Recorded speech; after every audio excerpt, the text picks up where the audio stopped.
प्रिय छात्रों, आपका एक बार फिर से इस वीडियो में स्वागत है। Class 12 physics electromagnetism. इलेक्ट्रोमैग्नेटिज्म के 3 शाखाएं हैं: इलेक्ट्रोस्टैटिक्स, मैग्नेटिज्म, इलेक्ट्रोमैग्नेटिक वेव या EMW। तो इलेक्ट्रोमैग्नेटिज्म ये भौतिक विज्ञान की बहुत बड़ी शाखा है। इस शाखा को और अच्छे से समझने के लिए क्लास 12 की फिजिक्स को 3 भागों में बांट दिया है। 3 पार्ट्स हैं इसके। इलेक्ट्रोस्टैटिक्स, इसमें 2 पार्ट हैं, तुम्हारा पहला दूसरा चैप्टर। फिर इसके बाद मैग्नेटिज्म आ जाता है, उसके और बाद लास्ट वाला जो चैप्टर है वह इलेक्ट्रोमैग्नेटिक वेव या EMW।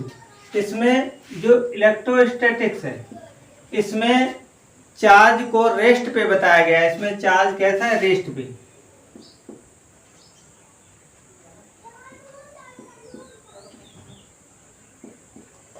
इसमें चार्ज या आवेश स्थिर रहेगा। स्थिर आवेश की गणना इसमें की गई है। स्थिर आवेश के बारे में समझाया गया है। और जो भी प्रॉपर्टी हम लोग सीखेंगे सब रेस्ट पे ही सीखेंगे। उसके बाद जब ये चार्ज हमारा रेस्ट पे होता है तो उस समय ये केवल कुछ चीजें दिखाता है, जैसे कि वैद्युत क्षेत्र।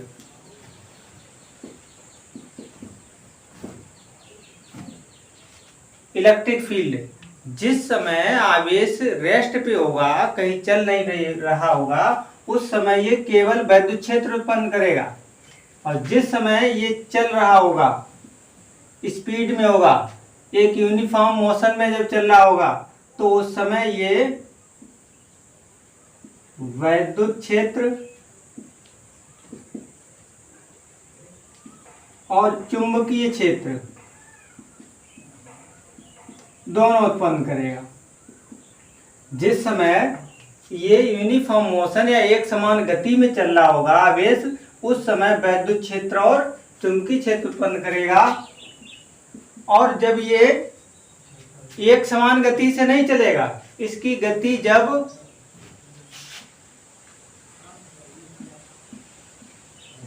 त्वरित होगी, जब आवेश त्वरित गति से गतिमान होगा, उस समय वैद्युत क्षेत्र, चुंबकीय क्षेत्र और इसके अलावा एक नए तरीके की तरंगें और उत्पन्न करता है, जिन्हें हम लोग EMW या वैद्युत चुंबकीय तरंगें कहते हैं। ये वैद्युत चुंबकीय तरंगें वही तरंगें हैं जिसमें प्रकाश चलता है। जो प्रकाश है ये हमारी वैद्युत चुंबकीय तरंगें हैं। मोबाइल की तरंगें, गामा तरंगें, यक्स किरणें, ये सब हमारी वैद्युत चुंबकीय तरंगें हैं। इसका पूरा एक चैप्टर है वैद्युत चुंबकीय तरंगों का, हम लोग उसमें इसको विस्तार से अध्ययन करेंगे। अभी हमारा टॉपिक क्लास 12 का फिजिक्स का जो फर्स्ट है, इलेक्ट्रोस्टैटिक्स हम लोग पढ़ रहे हैं। जब चार्ज हमारा रेस्ट पे होगा, ये केवल वैद्युत क्षेत्र उत्पन्न करेगा, तो हम लोग वैद्युत क्षेत्र के बारे में पढ़ेंगे। और हम लोगों को और इसमें थोड़ी सी जानकारी लेनी है कि हमने आज तक खूब देखा है कि बिजली आ रही है, बल्ब जल रहे हैं, पंखा चल रहे हैं, मोटर चल रहे हैं, और जैसे ही शाम को अंधेरा हो जाते हैं बल्ब जलने लगते हैं, और तो हम लोग कहते हैं बिजली चली गई या बिजली आ गई। कई तरीके की बातें हम लोग करते हैं। तो ये सब किस तरीके से हो जाता है, कहाँ से बिजली आ रही है, कहाँ जा रही है, इन सभी का अध्ययन हम लोग आज सीखेंगे कि बिजली किन किन कारकों पर निर्भर करती है, ये बिजली तारों द्वारा ही क्यों आती है और कोई इसके रास्ते क्यों नहीं है, किस किस माध्यम में जा सकती है और किस में नहीं जाती है। तो इन सब का अध्ययन हम लोग इसमें करेंगे।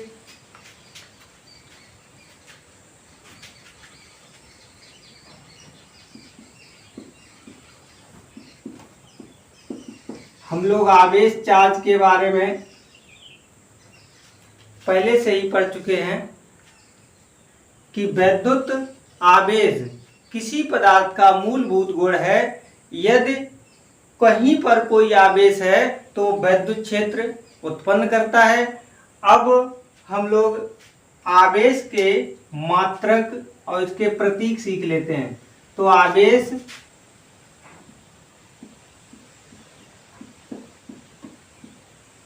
के मात्रक, आवेश के मात्रक एसआई पद्धति में आवेश का मात्रक कूलाम है। इसे हम लोग सी से प्रदर्शित करते हैं। और इसका सीजीएस पद्धति में आवेश का मात्रक स्टेट कूलाम। सीजीएस पद्धति में आवेश का मात्रक स्टेट कूलाम होता है।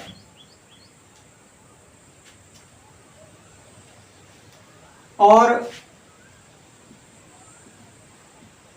आवेश का मात्रक देखिए बना कहाँ से और कैसे बना है। हम लोगों ने एक कक्षा 10 में एक फार्मूला पढ़ा था, I=Q/T।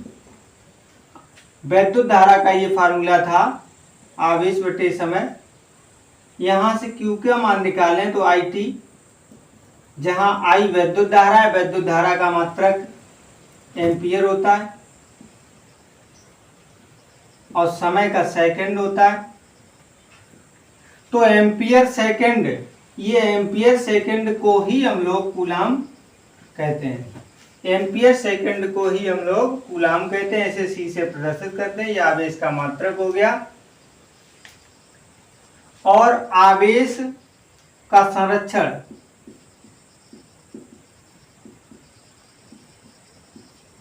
नियम, कंजर्वेशन ऑफ लॉ। आवेश संरक्षण नियम में क्या है कि आवेश को ना तो उत्पन्न किया जा सकता है और आवेश को ना तो नष्ट किया जा सकता है। इसे सिर्फ एक वस्तु से दूसरी वस्तु पर स्थानांतरित किया जा सकता है।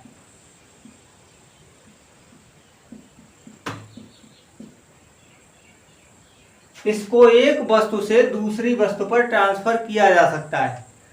एक बार फिर से, आवेश संरक्षण नियम, आवेश को ना तो उत्पन्न किया जा सकता है और आवेश को ना तो नष्ट किया जा सकता है। इसे सिर्फ एक वस्तु से दूसरी वस्तु पर ट्रांसफर किया जा सकता है, स्थानांतरित किया जा सकता है। यही आवेश संरक्षण का नियम है। आवेश का क्वांटीकरण, आवेश का क्वांटीकरण क्या होता है? Quantization of charge. आवेश का क्वांटीकरण का अर्थ होता है कि वह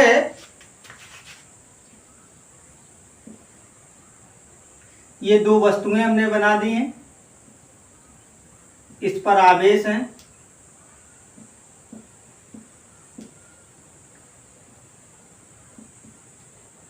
इसमें से या तो एक आवेश जाएगा या दो या तीन।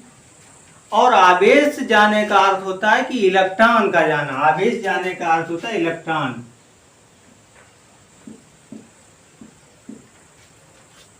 आवेश एक मूल इलेक्ट्रॉन होता है। मूल आवेश को ही हम लोग इलेक्ट्रॉन कहते हैं। तो आवेश जाने का अर्थ है कि कोई एक इलेक्ट्रॉन यहां से छूटा और यहां पर पहुंचा है, तो इलेक्ट्रॉन यहां से यहां ट्रांसफर हो रहा है। इलेक्ट्रॉन कभी भी आधा नहीं जाता, अधूरा नहीं जाता है। 1.5 नहीं जा सकता है, 1.6 नहीं जा सकता है।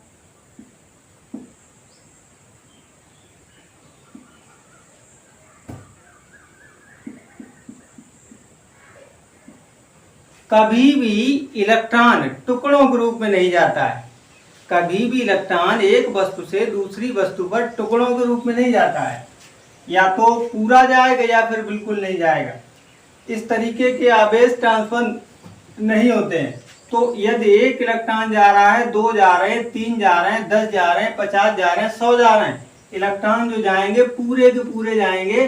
तो इसी को हम लोग कहते हैं, यदि मान लीजिए एक इलेक्ट्रॉन चला गया तो हम लोग इसे कहते हैं, आवेश का जो साइन होता है वो Q होता है। तो Q बनी और 2 जा रहे हैं 2E 3 है तो 3। तो इसी तरीके से अब हमें पता नहीं कितने जा रहे हैं, तो हम इसका एक फार्मूला बना दें, तो Q equal to n e. तो Q equal to n e, जहां पर n स्थानांतरित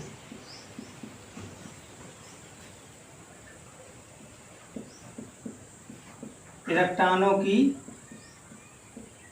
संख्या है, जहां पर n स्थानांतरित इलेक्ट्रॉनों की संख्या है, और ई इलेक्ट्रॉन का आवेश होता है, और इलेक्ट्रॉन का आवेश होता है 1.6 गुणे 10⁻⁻19 कूलम। एक इलेक्ट्रॉन पर इतना आवेश होता है, 1.6 गुणे 10⁻⁻19 कूलम। और जब एक इलेक्ट्रॉन इस वस्तु से छूटकर इस वस्तु पर जाता है, तो इलेक्ट्रॉन अपने साथ द्रव्यमान भी लेके जाता है, क्योंकि इलेक्ट्रॉन का द्रव्यमान भी होता है। इलेक्ट्रॉन का द्रव्यमान 9.1 गुणा 10⁻31 किलोग्राम। एक इलेक्ट्रॉन का द्रव्यमान 9.1 गुणा 10⁻31 किलोग्राम होता है, और इलेक्ट्रॉन का आवेश 1.6 गुणा 10⁻⁻19 कूलम होता है। तो जब कोई इलेक्ट्रॉन एक वस्तु से दूसरी वस्तु पे जाता है, तो अपने साथ साथ द्रव्यमान भी लेके जाता है। तो जहां पर n स्थानांतरित इलेक्ट्रॉनों की संख्या हो गई, अब हम इसमें फार्मूले को और व्यापक बनाने के लिए इसमें प्लस माइनस साइन भी लगा दें। यहां पर प्लस और माइनस साइन का मतलब है कि यदि किसी वस्तु ने इलेक्ट्रॉन को ट्रांसफर कर दिया, छोड़ दिया है, यदि किसी वस्तु ने इलेक्ट्रॉनों को दिया है तो वो प्लस में रहेगा, वो प्लस का चार्ज उस पर रहेगा, और जिस वस्तु ने इलेक्ट्रॉन कितने लिए उस समय वो वाला वस्तु जो है वो ऋणावेशित रहेगी। यदि मान लीजिए इस वाली वस्तु ने 3 इलेक्ट्रॉन इसको दिए हैं और इस वाली ने 3 इलेक्ट्रॉन लिए हैं, तो फिर ये वाली पॉजिटिव हो जाएगी वस्तु, 3 इलेक्ट्रॉन का आवेश इस पे पॉजिटिव हो जाएगा और इस पर 3 आवेश नेगेटिव हो जाएगा, क्योंकि इसने दिए हैं इसने लिए हैं। इस तरीके से एक क्वेश्चन और बनता है।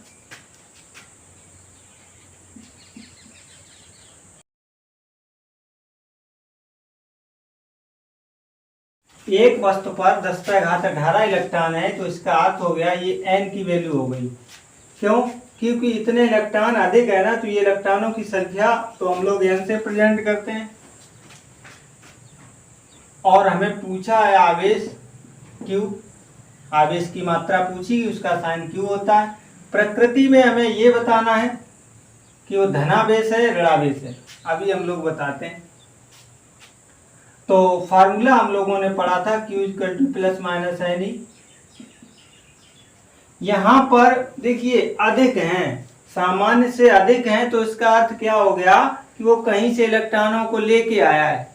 अधिक है ना, तो कहीं से लिए होंगे, समझ लो वो निगेटिव है, कहीं से ले रखे हैं उसने इलेक्ट्रॉन, तो वो तो निगेटिव हो गया 10⁻18। n की वैल्यू लग गई, यहाँ पर प्लस साइन नहीं लेंगे क्योंकि इसने किसी को दिए होते तो पॉजिटिव होता। इलेक्ट्रॉन का आवेश होता है 1.6,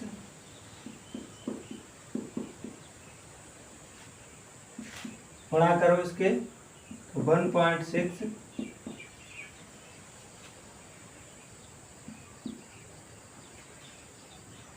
18 प्लस की है। चलो एक बार सही से सॉल्व कर लेते हैं। माइनस के 19 है, तो 10⁻⁻1 हो गया। ये पॉइंट -1 पावर यहाँ से हटाएंगे तो एक अंक और इधर दशमलव आ जाएगा, 0.16। और आवेश का मात्रक